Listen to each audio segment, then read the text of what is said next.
Daniel Cormier versus Alexander Gustafsson. We all know that this was supposed to be a fight between DC and Jon Jones, but Jon Jones unable to fight. He's been suspended, and Gustafsson is now stepping in.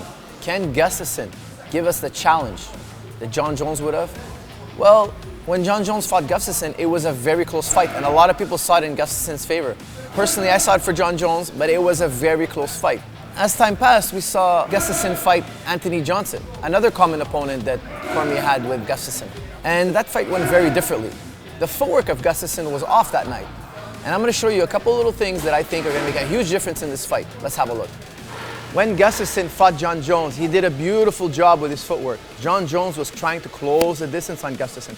But Gustafsson did a beautiful job zigzagging and punching his way back to the center of the octagon. And when you're the taller man, you want the center of the octagon so you could use your reach. People are telling me Gustafsson did better with Jon Jones than Cormier did. I don't necessarily agree. I think Gustafsson looked really good that night because of his footwork. And later on in his fights after that, he had 2 more fights after that, his footwork wasn't the same. But when he fought Anthony Johnson, he made a serious mistake. His footwork that night was flat. Why, I have no idea. But it was really flat. And every time he was trying to cut left or right, Anthony Johnson was in his face. Anthony Johnson just had that relentless pressure that breaks a man. Something was wrong with him that night. His footwork was slow. And eventually he ended up throwing that kick that got him countered. Anthony Johnson saw that coming a mile away. So when you have your opponent following you and stalking you up against the fence, one of the techniques you want to use is what we call a cutback. I want to circle to my right, fake to my left, and cut back to my right here. Okay, so it's like a zigzag motion. Let's see that again. So watch here. I'm walking to my right, I cut to the left. As I cut to the left, I cut back to the right. Okay, so I'm doing this little zigzag motion. As I'm doing this zigzag motion, I'm also punching. When I'm punching, it's going to cause him to go in defensive mode, and that'll give me plenty of time to circle back to the center and keep my back towards the center of the octagon where I could use my reach, and my footwork is going to be more effective. Now, Cormier is always fighting guys with longer reach. He's never had the longer reach, so for him, I don't think it will make much of a difference. It's going to be a lot of Cormier in the face of Gustafsson, pushing him up against the fence, throwing big bombs, and getting takedowns at will. When it comes to being champion, you have to have a good chin. It's a matter of time before you get hit on the button. And we know that Cormier's got a great chin because Jon Jones tested it over and over again. Cormier has a chin of steel. Now what about Gustafsson's chin?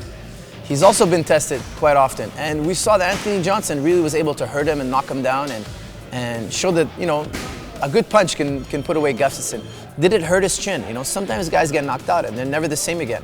We've seen that time and time again. So a lot of people are telling me, yeah, coach, but when Cormier comes in, throw those bombs, Gustafsson's gonna put him in the Muay Thai plum and it's gonna be knees and elbows all night. Well, Gustafsson's not really a Muay Thai guy. You know, he's more of a boxer. Sure, he does elbows and knees, but he's not really a clinch guy. And even if he was, we can't forget that Cormier is an Olympic level wrestler. As soon as they tie up, Cormier is gonna toss him. Watch here. Cormier is easily gonna go into lateral tosses, a move he does quite often, and he's known for ragdolling guys. He blocks the knee, hips under, face the direction you wanna go. He's gonna pop his hips, and he's gonna drop Gustafsson right on his head. And we all know that Cormier has a great ground and pound and great top control. It's going to be ground and pound all night from here. It's going to come down to Gustafsson's footwork. If Gustafsson has great footwork, we're going to see the Gustafsson that fought Jon Jones. And that Gustafsson is going to give a lot of trouble to Cormier. However, if Cormier has his way and is able to cut off Gustafsson and take away his leverage, take away the taller man's leverage, it's going to be big punches and takedowns for DC all night long. And there will be nothing Gustafsson can do to stop it. So which Gustafsson are we going to see? You're going to have to tune in and check it out and notice the footwork immediately early in the fight. So again, I got to give that check to Daniel Cormier. I think he'll have the better chin, the more powerful strikes, and better control of the octagon. And I think that'll make all the difference.